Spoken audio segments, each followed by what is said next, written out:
I find solace in the understanding I share with my daughter-in-law. Following my husband's funeral, my mother-in-law, blissfully ignorant, bid me farewell with a radiant smile as she drove me away.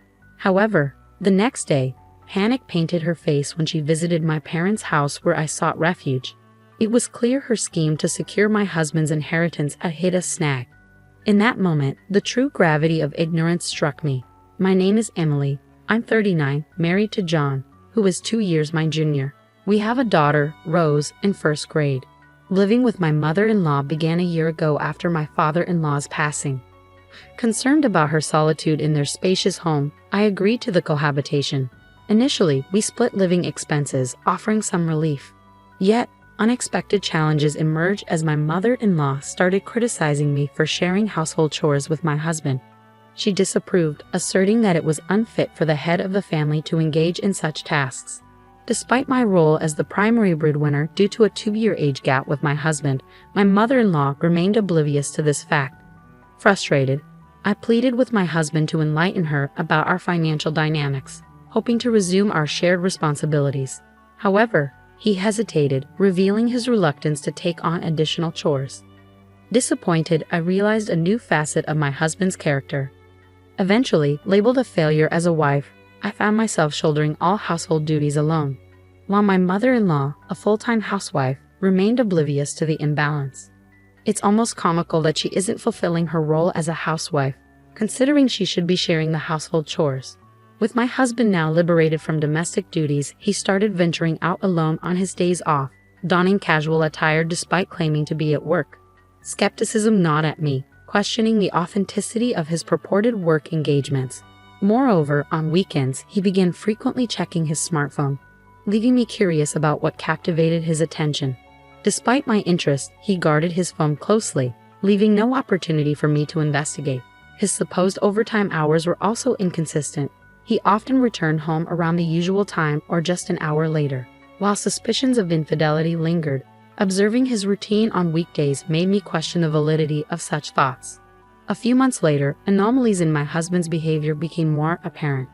He had been consistent in contributing his share of living expenses, but now, instead of the customary $670, he was depositing only $600 or sometimes even $540. Perplexed, I confronted him about the financial shortfall, emphasizing my strict principles regarding money matters. With many years of marriage behind us, I expected a straightforward explanation. He nonchalantly attributed it to the company's poor performance, claiming a temporary reduction in his salary, making it challenging to meet the usual contribution. Doubtful, I pressed further, questioning whether financial cutbacks were a guise for unfaithfulness. Surprised, he vehemently denied any such betrayal, citing the presence of our family as a deterrent. While his response seemed sincere, the mystery of his weekend escapades lingered. Frustrated by the lack of clarity, I contemplated hiring a detective agency to unveil the truth. However, before I could take that step, a significant event unfolded a few days later during his work. A call from an unfamiliar number shattered the tranquility of my day. It turned out to be my husband's boss. The voice on the other end, the embodiment of concern, disclosed a distressing truth. John, my husband, had been in a traffic accident during a business errand and his life hung in the balance. The gravity of those words plunged my mind into chaos. The notion of danger to his life left me momentarily paralyzed, but soon reality snapped back. I promptly informed my boss, set aside any ongoing tasks, and rushed to the hospital, fervently wishing for his survival. Upon reaching the hospital, the devastating news awaited me. My husband had succumbed to the impact of a car collision while waiting for a green light at an intersection. Attempting to evade another vehicle that ran a red light, he stood no chance against the force of the collision. His instant demise left me grappling with an overwhelming torrent of responsibilities. Last year, I had experienced the rituals of wake and funeral preparations with the passing of my father-in-law. But then, I had my husband by my side. Now, I faced the daunting task alone. My grief-stricken mother-in-law, lost in a daze, proved incapable of offering assistance. She occasionally wandered away, seemingly seeking solace in places steeped in memories of my husband. The shock of losing both husband and son in rapid succession left her incapacitated. In the face of this tragedy, I resolved to be strong. I had to not only navigate the funeral arrangements but also prepare my daughter Rose for a future without her father. Breaking the news to Rose was an agonizing task. I explained that her father had been involved in a fatal car accident, leaving only the two of us to face the world together. Despite the uncertainty of her understanding, I felt compelled to share this harsh reality with her. As we progressed through the wake, the day of the funeral arrived, ushering in a new wave of emotions. The tension mounted, and I found myself unable to contain the flood of tears. My mother-in-law, seemingly concerned about my emotional state, approached me and uttered something utterly unbelievable. In the midst of my mourning, she callously suggested that since there was no blood relation, I should refrain from claiming John's inheritance and simply depart, leaving Rose behind. She even went so far as to question Rose's worth as my daughter, proposing that I take her when I leave. Her laughter accompanying these heartless words added an extra layer of shock. Struggling to comprehend such cruelty amid my grief, I decided to maintain composure until the funeral concluded and distance myself from my mother-in-law's callous remarks. Her smirking face lingered in my memory, fueling a desire for some form of retribution. Post-funeral, I meticulously prepared to depart, packing only the essentials for Rose and me. I approached my mother-in-law and declared my renouncement of any claim to John's inheritance, offering it to her without hesitation. Her face lit up with joy at the prospect, expressing relief and gratitude for my supposed understanding. She eagerly agreed, seemingly content with the arrangement, and happily retreated to her room, signaling the end of our association. As we left the house, I couldn't fathom the newfound happiness she exuded. Despite our initial decision to live together due to her loneliness, she now appeared content with our departure. The reasons for her joy remained elusive to me. Upon reaching my parents' house, I recounted the entire ordeal to my father, who was understandably outraged. He condemned my mother-in-law's actions, deeming her concern for inheritance immediately after John's death despicable. Concerned about our financial stability without the inheritance, my father pondered our future. However, I assured him that we would manage without it, having handled expenses on my salary alone for the past month or two.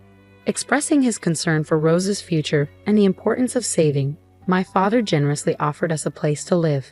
Grateful, I accepted his kindness. Regarding my husband's inheritance, I revealed a document to my father that had recently arrived from my in-laws' house. A report titled John's Conduct Investigation. It contained shocking revelations about my husband's true nature. As I spent time at my parents' house on John's bereavement leave, contemplating our next steps, the doorbell incessantly rang. Irritated by the persistent ringing, I opened the door to find my mother-in-law looking pale and agitated. Confused by her sudden change in demeanor, I responded through the intercom, urging her to stop shouting. Her outburst about my knowledge of John's substantial debt disturbed the neighbors. Reluctantly, she acquiesced to a quieter conversation, but her unexpected visit begged the question. What did she want after proclaiming just the day before that we should no longer be in contact? I responded with cold detachment, stating that it concerned John's inheritance and suggested continuing the conversation inside.